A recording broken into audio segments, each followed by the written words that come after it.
One little piece of political swag that I did bring back from the convention was the Doug signs, for Doug Emhoff. Oh, yeah. My neighbor, who's also named Doug, was like, I like some of those. And I was like, okay. So I ran in on that night of the convention and just grabbed a bunch of them. And so I think he's going to frame it. Amazing. Did you guys have any other recent political swag from these past few months from the conventions or otherwise that you're now rocking in your personal life?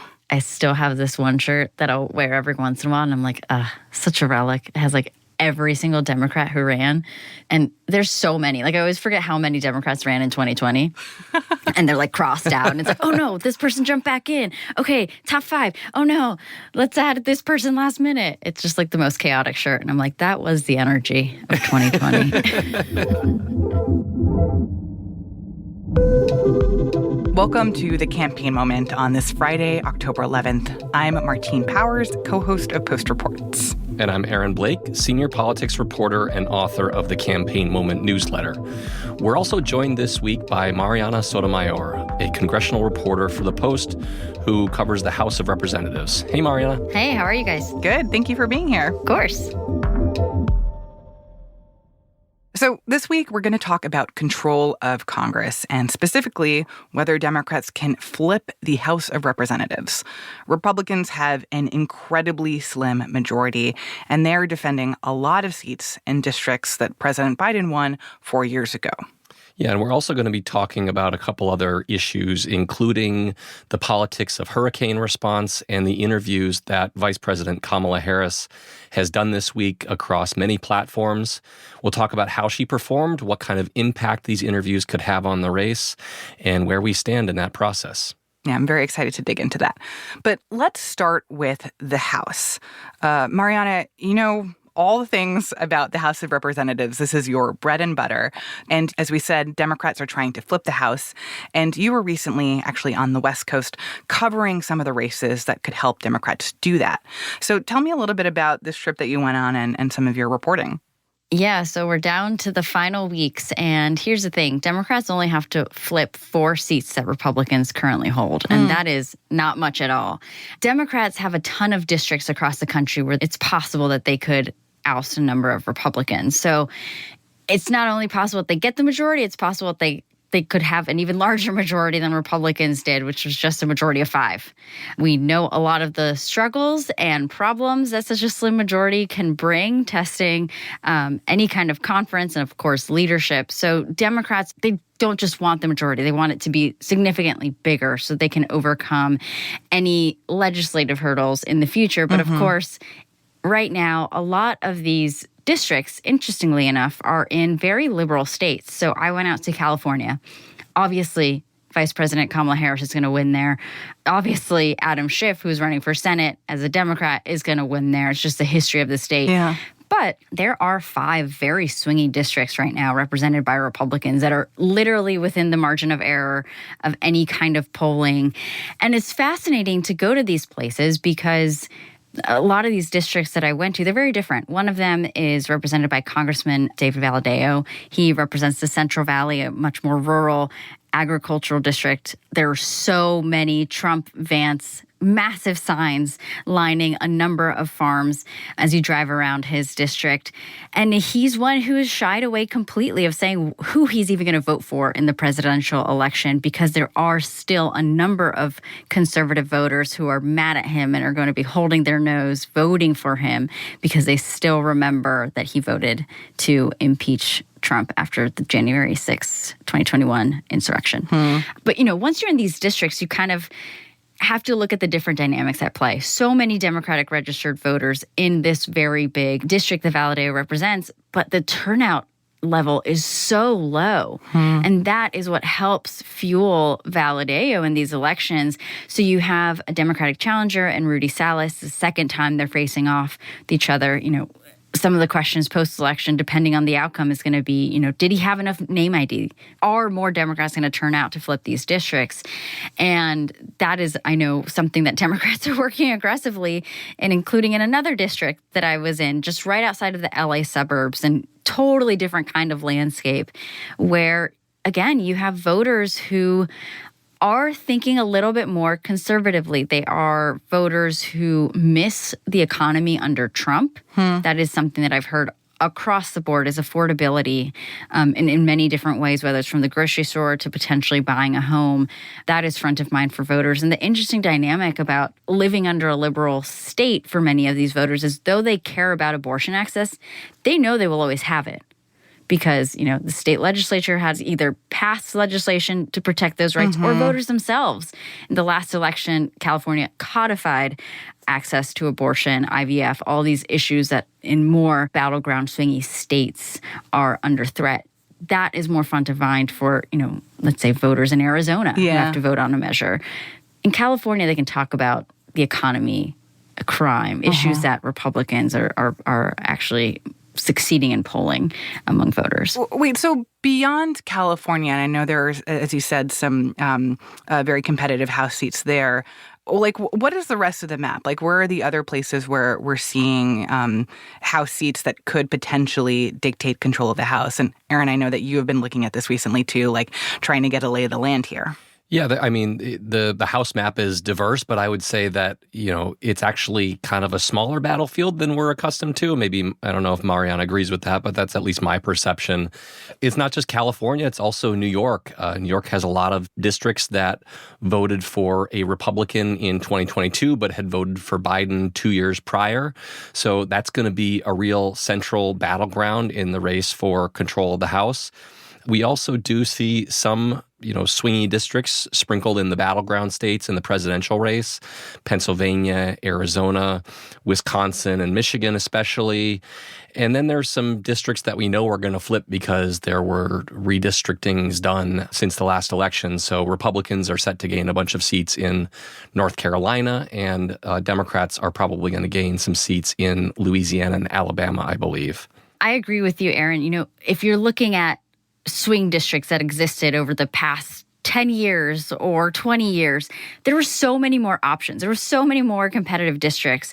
And because redistricting has become so polarized and parties just want to draw as many districts that they could reliably win, it is a historically low number. I think it's only like 30 to 35 districts that are in play. And that makes it harder to have these larger majorities or try and find more consensus or elect lawmakers who are willing to cross the aisle. And in the last couple of weeks, we're seeing Democrats starting to have more momentum in the middle of the country. Wait, why is that? So Democrats and Republicans are pointing to two different factors here. One is Vice President Kamala Harris entering the race and completely boosting the Democratic Party, Democratic voters who, interestingly enough, when it was Biden atop of the ticket, they weren't really excited for him. So we have seen Democratic campaigns, including at the House level, just being able to recruit volunteers, bring in historic number of fundraising. The amount of money that Democrats have in comparison to Republicans is insane. Like you just see Democratic ads way more on the airwaves. You just see Democrats more present, and Republicans are really concerned that their candidates don't have enough money to tell their stories, don't have enough money to compete on the airwaves. So in these critical final weeks where people are starting to kind of finally tune in and really think about like, who's even running for Congress? Republicans are starting to fret a little bit more that they're just not as competitive in these last final weeks. It's why you're seeing a lot of races in Iowa start to pop up, Nebraska. These reliably, though kind of ish, maybe lean Republican districts are now starting to move more into toss-up territory. So at this point for both of you, like, what do you think the odds are that Democrats are actually going to be successful in flipping the House? Well, it's kind of a cop-out to say it's 50-50, but it is very close. I mean, there's so few battlegrounds and the majority is so tight right now. We're all asking ourselves where, how are the polls off in one direction or the other right now? I think it's worth noting that Democrats, ever since Kamala Harris got into this race, have gained a slight advantage on something we've talked about on the show before, which is a generic ballot. Basically, it asks people, if there was an unnamed Democrat and an unnamed Republican running for Congress, which one would you prefer? Democrats have led on that measure by about 2 points recently. And then the other thing that I think is worth noting here is I mentioned the generic ballot, and that's because we don't have a lot of polling in these specific House races. There's a real dearth of specific data in these key races, and that leads to some uncertainty. But what I will say is, what we've seen in these Senate races is that Democrats are very often running ahead of the top of the ballot. That's been the case for months where, dating back to Joe Biden and even with Kamala Harris now, in these battleground states, the Democrat is usually running better. I don't know that we know if that's going to be the case in the House races, but we have seen some encouraging polls in recent days. I'm thinking of Scott Perry's district in Pennsylvania, which is a big one. Mariana mentioned Iowa. So there are some things for Democrats to grab hold of and have some optimism here, but it's just going to be very close. Well, it's also just such an interesting moment because, we've talked on the show in recent episodes about what's going on with the Senate at the same time, right? That Democrats are holding on to this extremely narrow majority, and it doesn't look great for them that they'll be able to hold on to the majority after the election. You have John Tester in Montana, Sherrod Brown in Ohio, two Democrats that are trying to keep their seats in states where Republicans tend to do very well. And so you're facing this possibility that, both parts of Congress might flip to the other side in a way that, have we ever seen that before? Shockingly, no. At least in this double flip scenario. We have lived under divided government many, many, many a time. Because it's usually a wave, right? That it's there's a wave of Democrats or a wave of Republicans who do well. And so we'll get one or both chambers of the House over to the other side. But in this scenario, if it does turn out that they both flip, it's not really a wave. It's just chaos. Yes. It's a lot of expecting, again, divided government. This past year, so this congressional term, the 118th Congress, is set to be the most historically unproductive Congress ever. Oh, gosh. I think last year alone, they passed 27 bills, but most of them were just renaming a post office or reauthorizing a random thing.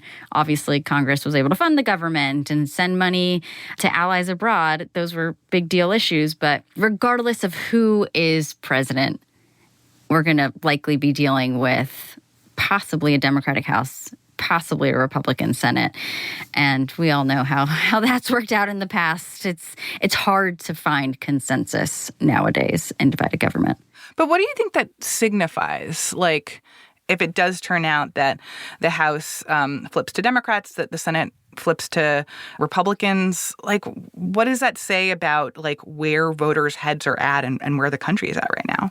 Well, when it comes to the Senate races, at least, I think Democrats have known that they just had a really terrible map to defend a number of Democrats and Republican seats. But when it comes to the House, I genuinely have found myself wondering, are we living in a House where, the Democrats hold the majority for 2 years, then it flips to Republicans for 2 years, and then it flips to Democrats for 2 years?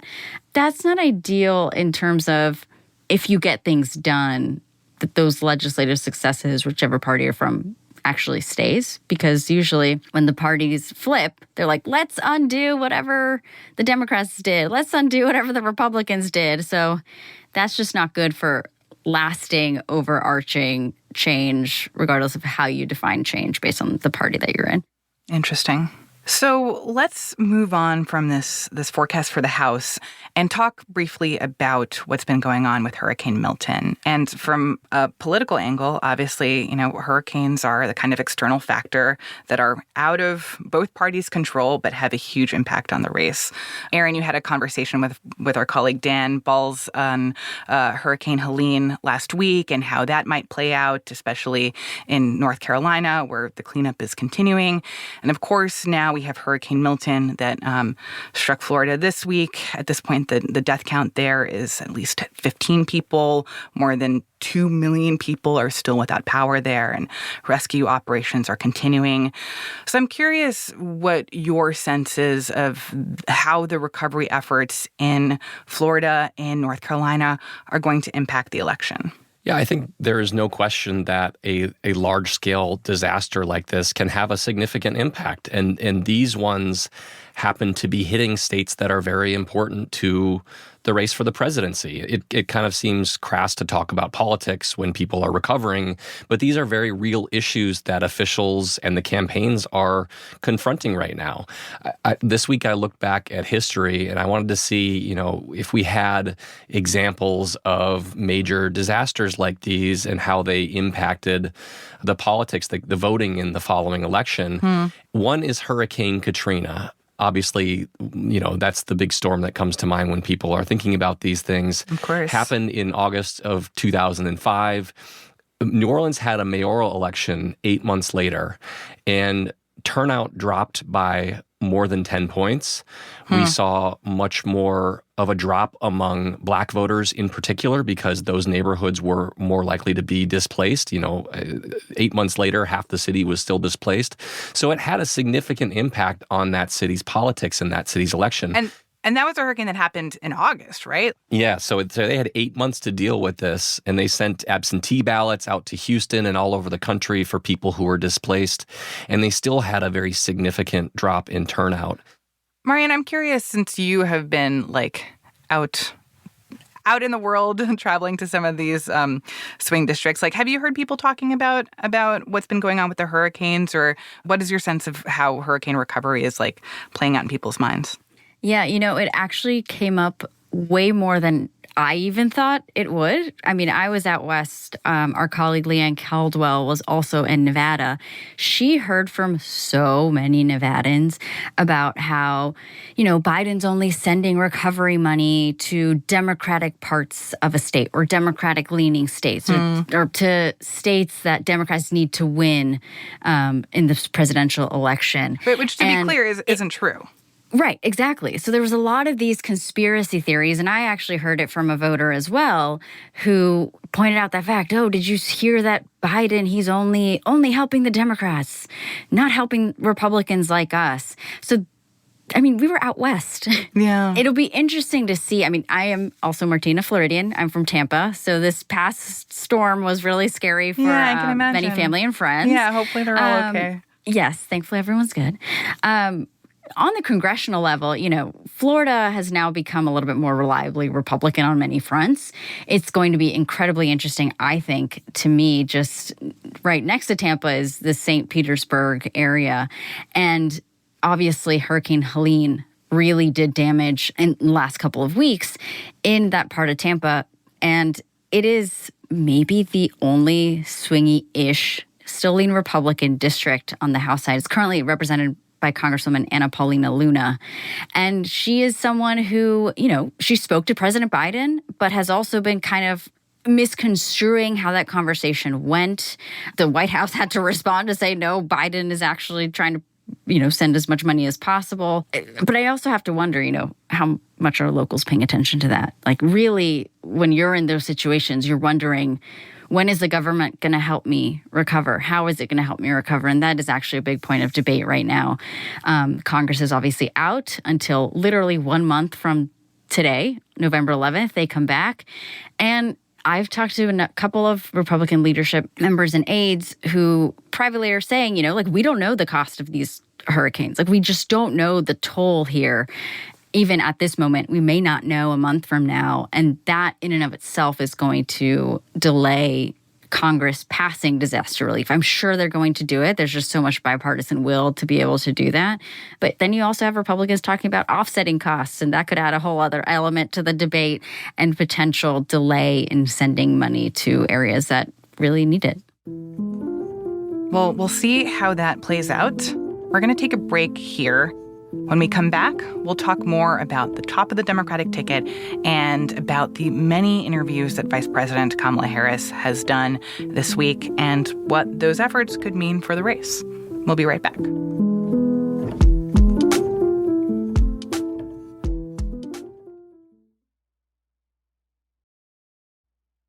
So, Aaron, We've seen a lot of Vice President Kamala Harris from this past week on all kinds of platforms, on TV, in podcasts.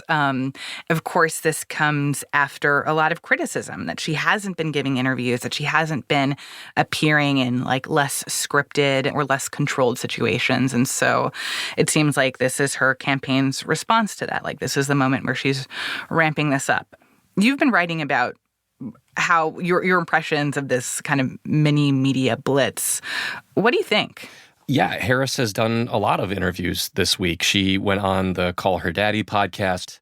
I was the first vice president or president to ever in office go to a reproductive health care clinic, ever. Really? Yes. I didn't know that, but I guess that makes sense. Mm-hmm. She was on Stephen Colbert's late night show. Now we asked ahead of time because I can't just be giving a drink to the Vice President of the United States without asking. You asked for Miller High Life. You asked for Miller High Life. 60 Minutes. I believe that the American people recognize that the true measure of the strength of a leader is not based on who you beat down, it's based on who you lift up. She also did a town hall with Univision on Thursday night.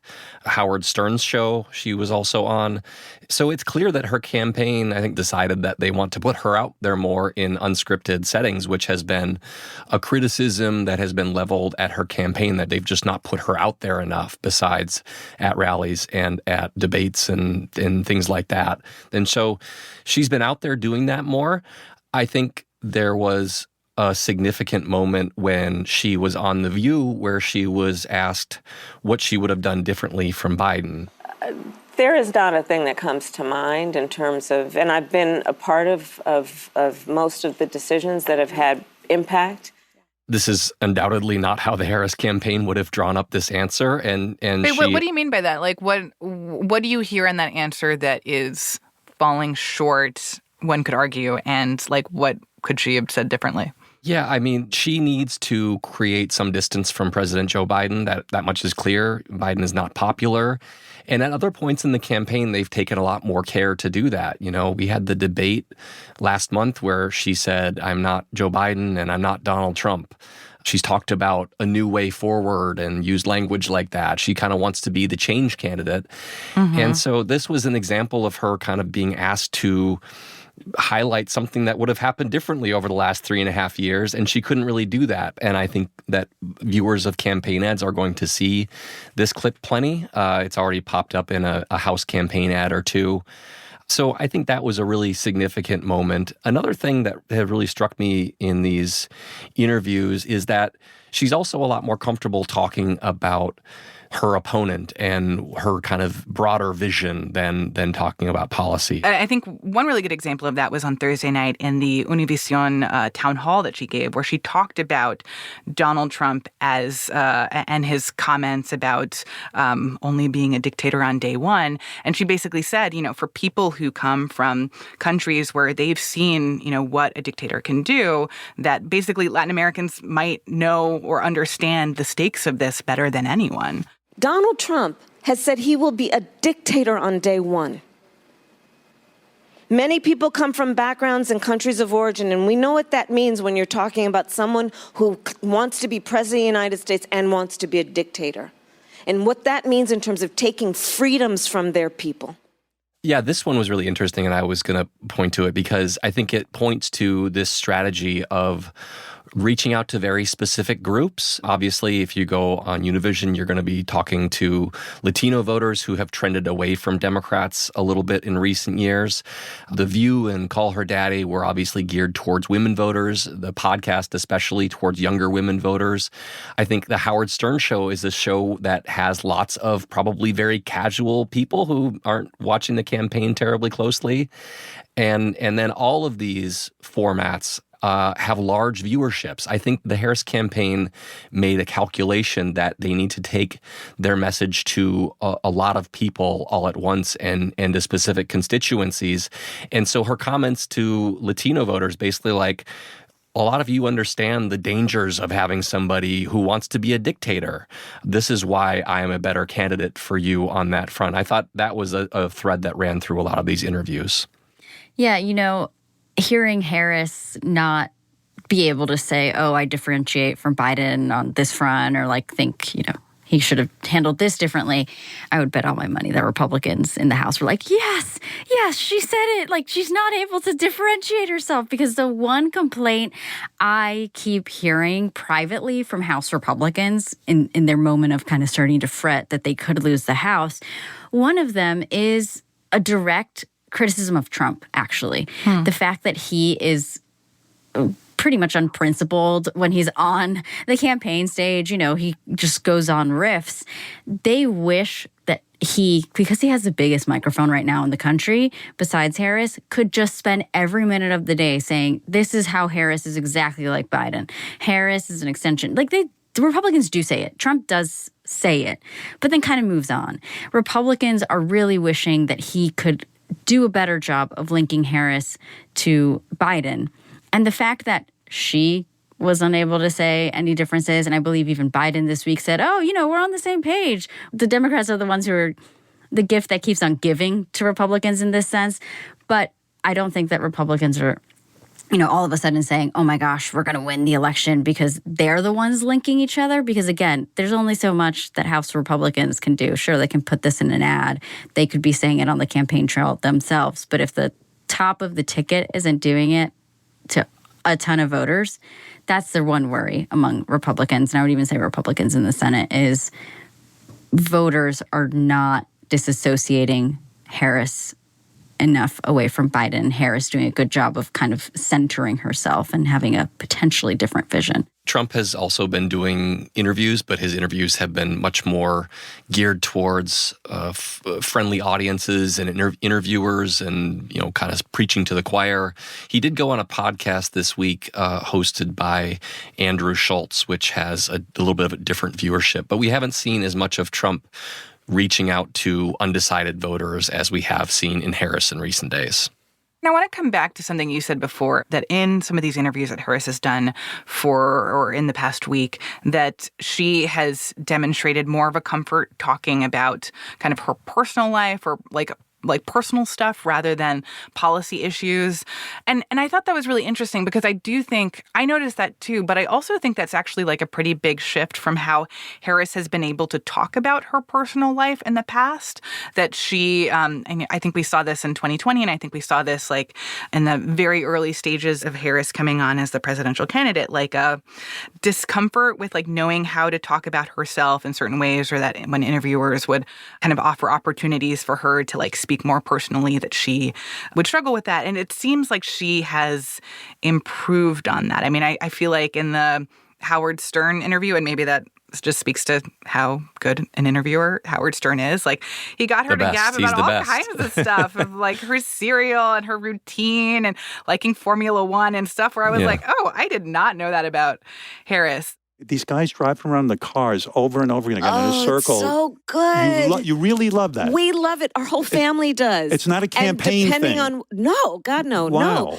So I thought that was interesting, but also to your point, highlights how the policy stuff is where she's struggling right now in a way that I think is maybe different from how things were before. And in her interview with Bill Whitaker on 60 Minutes, that there were those moments where you could see her not answering questions, him pressing her again and again to get a clear answer, and her continuing to dodge. And I feel like that kind of comes back to this fundamental question of, for the people who aren't sure if they want to vote for Harris or not, do they not want to vote for her because they don't like her policies or don't think that she has clear policies, think that she's a flip-flopper, or are they not voting for her because they say, we haven't gotten a chance to get to know her as a person, or I don't trust her, or I don't know if I like her? Yeah, I'm more skeptical than a lot of the narrative about she needs to go out there and do interviews was focused on the idea that people just don't know enough about her. And I'm skeptical that that's really the issue here. Our colleague Philip Bump earlier this week looked at the new New York Times Siena College poll that focused on undecided voters and what was a consideration in their vote. And actually, the idea that they needed to know more about Harris and her policies ranked pretty low on the list of things that they were looking for in the campaign. I think this is much more about, getting to undecided voters and making an appeal to them that's more personal. It's not necessarily focused on first-time home buyer credit or things like that.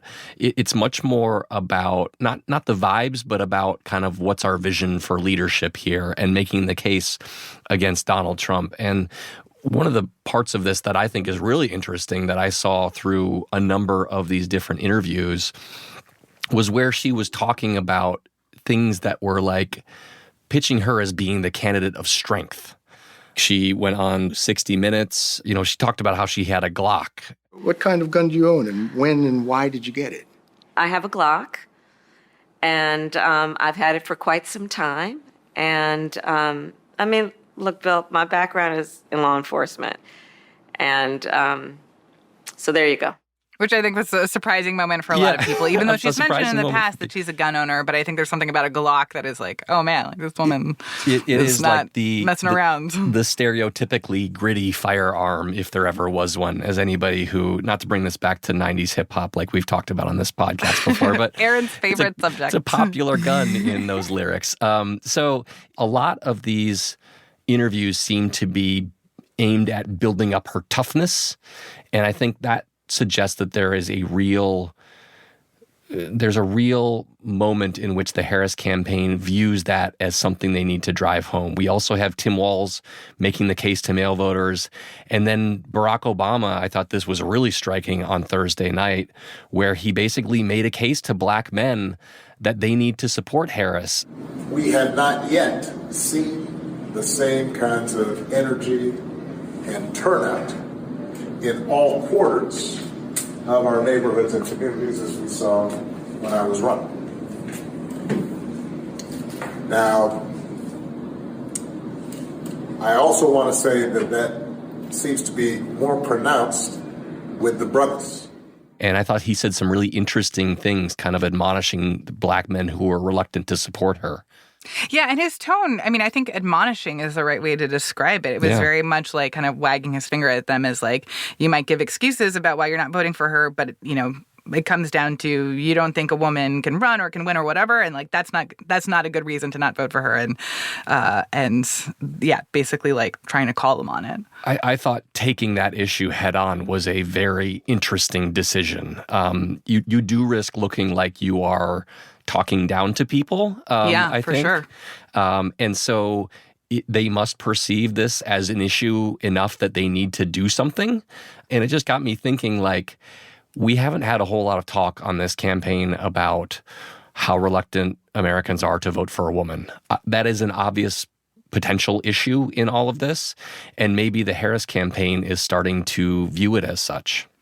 Well, it'll be interesting to see how much that continues or becomes more part of the conversation in the coming weeks. Very few weeks left until the end of this election cycle, this campaign season. Yeah, we're close, guys. We're very close.